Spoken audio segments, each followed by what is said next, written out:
laba gaari oo qaraxyo lagu soo xiray oo maanta ku qarxay degmada Xamarweyne ee gobolka Banaadir. gudoomiye waaxeed ka tirsan degmada Kaaraan oo maanta lagu dilay degmadaas. israsaaseen khasaare dhimasho dhaawac sababtay oo maanta degmada Kaaraan ku dhaxmartay ciidanka xasilinta caasimadda iyo kuwa militari ah. dhimasho iyo dhaawac fara badan oo ka dhashay goob dad shacab ah wax loogu qaybinayay magaalada Baydhabo. dagaal u dhaxeeya laba maleeshiya beeleed oo maanta ka taagan duuleedka magaalada Jowhar. ku dhawaad 10 xildhibaan oo ka mid ah golaha deegaanka magaalada Saylac oo lagu xirxiray magaaladaas. Hormuud Telecom u doono adeeg isgaarsiineed oo casri ah. Hormuud Telecom u doono internet xawaarihiisu sareeyo. adna qaado Hormuud saaxiibkana u qaad.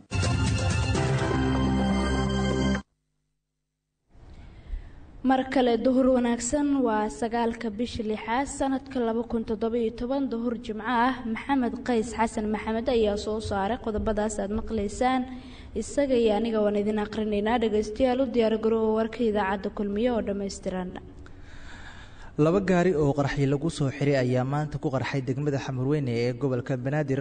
halkaasna waxaa baaritaan ka sameeyay ciidamada ammaanka oo goor dambe soo gaaray. Cabdiwahaab Xuseen Muxuudiin ayaa warkan faahfaahinaya. laba gaari oo midkood qof shacab ah uu lahaa midka kalena xildhibaan hore uu lahaa isla markaana waxyaabaha qarxa lagu xiray ayaa maanta ku qarxay agagaarka iskooska afardoodka ee degmada Xamarweyne. labada gaari ayaa mar oo waxyaabaha qarxa lagu xiray ayaa halkaasi ku baakinaa mana jirto wax khasaare nafeed oo ka dhashay wallow burbur xoogan uu soo gaaray labadii gaari ee qaraxyadaasi lagu xiray.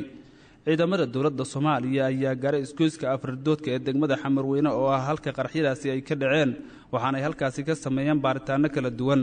baaritaanada ciidamada dawladda Soomaaliya ay halkaasi ka sameeyeen ayaa lagu soo qabtay ilaa iyo 2 qof kuwa oo looga shakiyay inay wax ka ogaayeen qaraxa maanta halkaasi ka dhacay sida idaacadda kulmiye uu xaqiijiyay gudoomiye ku-xigeenka amniga iyo siyaasadda degmada Xamarweyne Maxamed Axmed Iidow.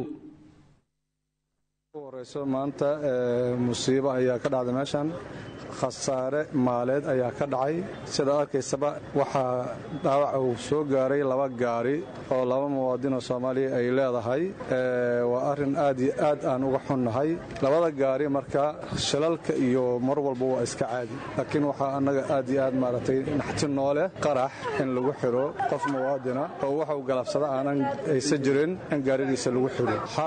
waanu aragnay 2 shakhsi 2 muwaadin oo sida aan ku naqaano dad nadiif ah dimbi ay galeen aanan jirin dadka caadiga iska ah.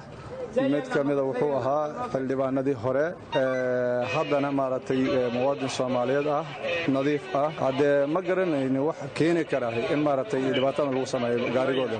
waxaa jira ilaa hadda dad la qabqabtay sababkuna uu yahay baaritaan in lagu sameeyo lana helo eedaysanayaashii iyo wixii ka dambeeyay faldambiyeedkan. ilaa hadda waxaan haynaa 2 qofood oo naga galay tuhun ayagana waxaan marinaynaa insha Allah taala baaritaan hawshana way socotaa inta kaliya ma ahan insha Allah.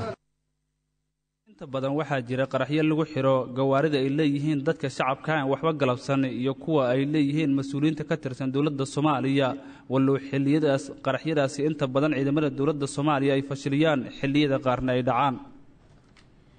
waa mahadsantahay Cabdiwahaab. gudoomiye waaxeed ka tirsan degmada Kaaraan ayaa maanta lagu dilay degmadaas iyadoo dhanka kale israsaaseen khasaare dhimasho dhaawac sababtay degmada Kaaraan ay ku dhaxmartay ciidanka xasilinta caasimadda iyo kuwa militari ah. cali ibraahim cabdullaahi suxayfa ayaa dhameystiraya. israsaaseen xoogan oo u dhaxaysay ciidamada xasilinta caasimadda iyo ciidamo kale oo ka tirsan kuwa dawladda federaalka Soomaaliya ayaa maanta waxay ka dhacday degmada Kaaraan ee gobolka Banaadir. wararka ayaa sheegay in israsaaseynta uu ku dhintay gudoomiye waaxeedka xaafadda Jamhuuriye ee degmada Kaaraan ee gobolka Banaadir kaas oo magaciisa lagu sheegay Cabdi Maxamed Dhagey sida idaacadda kulmiye uu xaqiijiyay sargaal ka tirsan ciidanka dawladda. qof goobjooga oo ku sugnaa goobta israsaaseynta ku dhexmartay ciidamada xasilinta iyo kuwa militariga ayaa idaacadda kulmiye u sheegay sida ay wax u dhaceen. xasilinta amniga ee magaalada muqdisho. meesha waxaa jooga ciidan kaleeto oo mataqaanaa meesha iska joogi jiro oo mataqaanaa ka taraa ujeeda mucaawanada. markaas kabacdi ciidankii waxay xabadeeyeen ciidanka xasilinta amnigiisa iska caawin ayay sameeyeen. intana waxaa meesha isku dhintay gudoomiyaha waaxda jamhuuriyadda suula sheegay cabdijiis. waxaa ku dhaawacantay 2 qof. gudoomiyaha waxaa isu duwan gudoomiyaha cabdijiis inuu ahay kii qaybinayay kaararka iyo amadaynayay dadka markay mucaawanada qaadanayeen. allah u naxariista haduu dhintay. waxaa kaleeto dhaawac 2 qof. hadda ciidanka miiska ilaa 20 cabdi ku dhawaada meesha joogto. marka sidaas ayay xaalad tahay. ayaa waxaa ka dhashay israsaaseyntaasi in inta badan hakad la geliyo dadka iyo isku socodka gaadiidka, iyadoona cabsi xoogan ay soo wajahday shacabka ku dhaqan degmada Kaaraan ee gobolka Banaadir. tan iyo markii la sameeyey ciidamada xasilinta caasimadda ayaa magaalada Muqdisho waxa ay ka bilaabeen howlgal lagu xaqiijinayo ammaanka guud ee caasimadda Soomaaliya ee Muqdisho. waad mahadsantahay cali. dhimashadii dhaawac fara badan ayaa ka dhashay goob dad shacab ah raashin loogu qaybinaya magaalada Baydhabo kadib markii ay isku dhaceen ciidamo halkaasi ku sugnaa. haddaba arrimaha dagaalkaasi iyo weliba khasaaraha dhimashadii dhaawac ee ka dhashay goobtaasi waxaa goordhow aan ka wareysanay waryaheena Muxudiin Xusni. maanta barqadii goob raashin loogu qaybinayay dad danyar ah oo loogu talagalay in ay afur ku sameystaan raashinka gargaarka la siinayay ayaa waxaa goobta joogay mas-uuliyiin uu kamid yahay gudoomiyaha gobolka Baay Cali Wardheer Cabdiraxmaan Gooyo iyo mas-uuliyiin kale. goobta gargaarka laga qaybinayay oo ay ammaankeeda sugayeen ciidamo la socday ama kamid ah ilaalada gudoomiyaha iyo ciidamo kale oo booliisa ayaa waxaa goobta sida la sheegay soo weeraray ciidamo ka tirsan booliiska gaarka ee koonfur galbeed oo isku dayay sida la sheegayo in ay xoog ku galaan goobta gargaarka raashinka lagu bixinayay. kadib meeshaas waxaa ka bilowday israsaaseyn xoogan oo hubka noociis kala duwan la isu adeegsaday. khasaaro kala duwan ayaa ka dhashay oo dhimasho iyo dhaawaca oo soo gaaray dadka rayidka ahaa, qaar wadada marayay, qaar kuwii gudaha ku jiray oo raashinka gargaarka wax ka sugayay, iyo askartii labada dhinaca ee isku dhacday. marka waxaan booqday isbitaalka magaalada Baydhabo oo lasoo gaarsiiyey dhaawacyada in ka badan 10 iyo dhimasho inta aan arkay 4 ruux oo midi haweeney ay tahay. marka waxaa kaloo la sheegayaa in goobta ay wax ka dhaceen oo ahayd wadada Sodonka ee magaalada Baydhabo in qaarkood dhaawacyada loo qaaday isbitaalka la yiraahdo Bayhaw oo u dhawaa goobta ay wax ka dhaceen. laakiin inta aan arkay dhimashada 4 aan ku sheegay tirada dhimashada 10 tirada dhaawacyada 10 ka badan waxaan kula kulmay isbitaalka guud ee gobolka Baay ee Baydhabo ku yaala, halkaas oo saraakiisha caafimaadku ay ku howlnayeen inay wax ka qabtaan.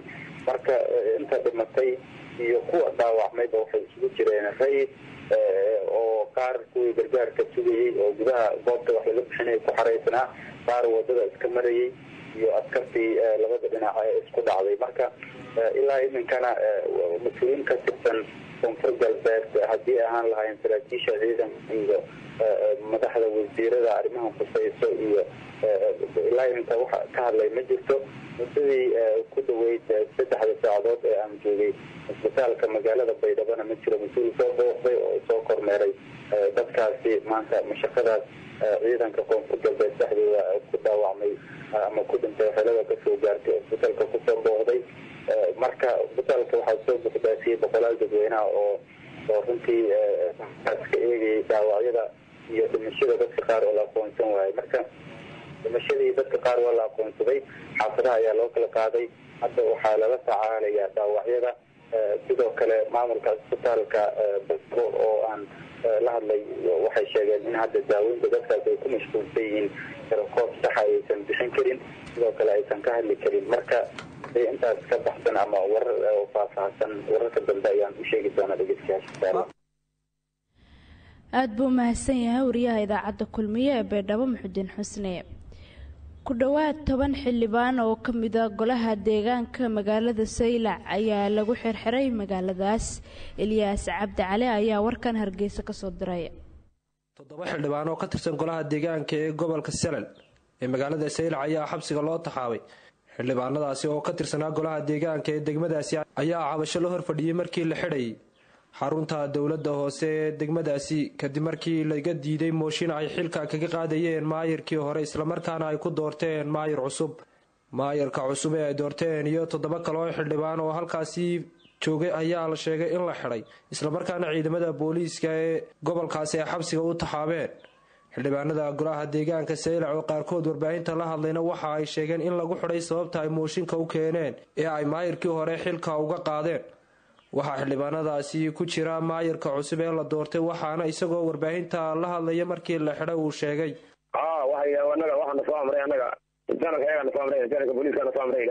weli wax anagu arrinta hortaagan ma garanayno ilaa iminka arrinka iyaga wax alli iyo wax hortaagan ma garanayno lanoomana sheegino cid waxaasa hortaagan lanamane anagu waxaan laakiin wararka ku haynaa in la leeyahay wareejinta waxa diiday madaxweyne ku-xigeenka diiday leeyahay wararka ku haynaa arrintan ka hadasha ma jirta waxa ku fadhiyo ninkaas aan kuu sheegayo unbaa hayste cid alli iyo cid wasaaradii arrinteeda ka hadlaysa ma jirto. xildhibaanada golaha deegaanka ee degmada Saylac ayaa sheegay in xadhigooda uu ka dambeeyo madaxweyne ku-xigeenka Somaliland oo la sheegay inuu diiday xilka qaadista maayirkii hore ee degmadaasi.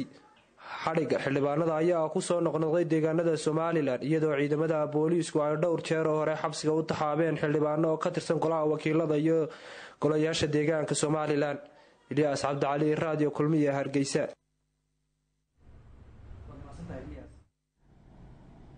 dagaal u dhexeeya 2 maleeshiya beeleed ayaa ka dhacay duleedka magaalada Jowhar ee xarunta gobolka Shabeellaha Dhexe waxaana dagaalkaasi ka dhashay khasaare nafeed ah sida warkan ay ku faahfaahinayso wariyaheena Ilhaan Maxamed Cabdiraxmaan.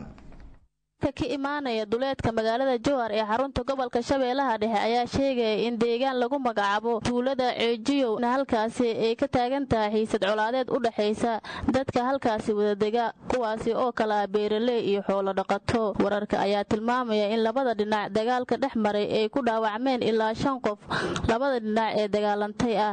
waxaa sidaas idaacada Kulmiye u xaqiijiyay mid ka mid ah dadka deegaanka dagaalka uu ka dhacay. Ceejiyo liira marka ogo dad oo beeraley iyo leeyahay shalay waa sidii hadda baa socotay dagaalka wuxuu u dhaxeeyaa leeyahay iyo ana beeraley maya wax dhaawac waa jiraan laakiin wax dhimasho ma jiraan laba ruux waa inta 3 ruux ama la dhaawac ka hadda xaaladu waa degan tahay laakiin oryaalaha saas isku baxay meeshii dhibka ka dhacaya oo loo maqayaa weli kama imaano waa la sugooyaa akhbaar oo wiilka soo baxay ma soo gaarin maamulka weliba maamul ma tagin. deegaano iyo degmooyin ka tirsan gobolka Shabeellaha Dhexe ayaa sidaani oo kale waxaa dhowr jeer ka dhacay dagaal beeleedyo u dhaxeeya dadka halkaasi wada dega. waxaa maamulka Hirshabeelle iyo gobolka Shabeellaha Dhexe ay ku hoolan yihiin sidii loo dhameyn lahaa colaadda ku soo laalaabatay deegaanada. halka warkaas aad kala socotaan dhageystayaal waa idaacada Kulmiye ee Muqdisho. duhur wanaagsan markaanse wararkii dibadda. Ra'iisul Wasaaraha dalka Britain Theresa May ayaan iscasili doonin kadib markii uu xisbigeeda muxaafidka lumiye aqlabiyada uu ku lahaa baarlamaanka doorashadii Khamiista ka dhacday dalkaas sida ay ogaatay BBC.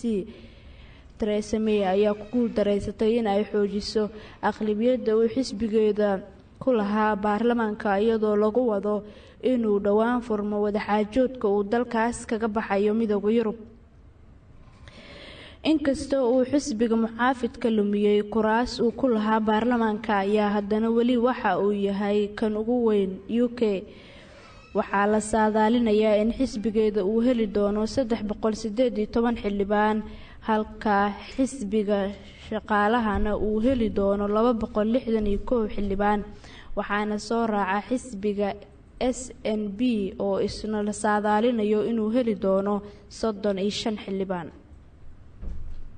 guud ahaan warkeenii duurnimada dhageystayaal duurkan inta ayaan ku soo koobaynaa saatii cidii uu sheegay waxay dib uga baaran karaan page-ka internet ku leenahay radiokulmiye.com. haddii aad ku sugan tahay Cadaado warkeen waxaad ka dhageysanayseen Radio Cadaado magaalada Gaalkacyo Radio Hobyo ayaad nagala socotaan magaalada Jowharna Radio Asal haddii uu ku furan yahay adeega ogaal SMS-na teleefanadiina gacanta ayaad kugu soo diri doonaa wararkii ugu dambeeyay ee dalka iyo dibadda. dhageystayaasheena Mareykankana waxa ay warkeena ka dhageysanayeen Kalay FM. waadna ku mahadsantihiin dhegeysiga warkeena duhurnimo.